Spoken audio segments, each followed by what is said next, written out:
Beneath Singapore's well-groomed exterior lies an untidy element the government would rather not see. Samir and her husband Eddie have been homeless for nearly 2 years. She's a trained makeup artist, he's an ex-policeman who now drives a taxi.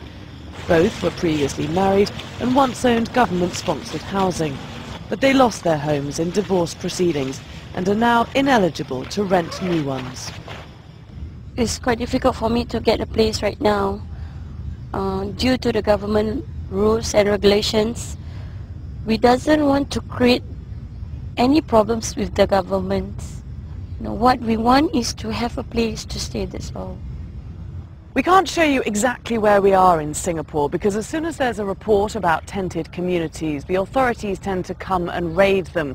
We've been told that since the government got wind of Al Jazeera being here doing a story about homelessness, a number of communities have been raided across the city-state.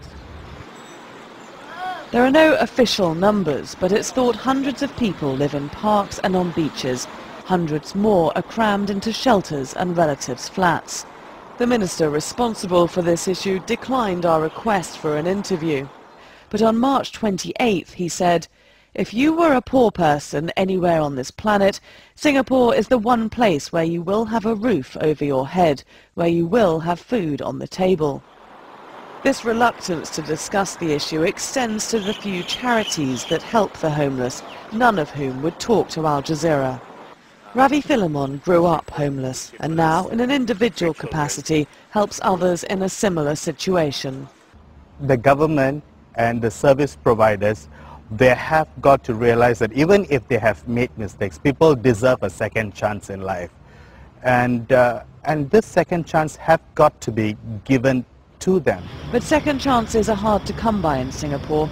For 8 days of every month, Samir and Eddie can get a camping permit. For the rest of the time, they're forced to be criminals. Breaking the laws the former policeman was once paid to protect. Laura Kyle, Al Jazeera, Singapore.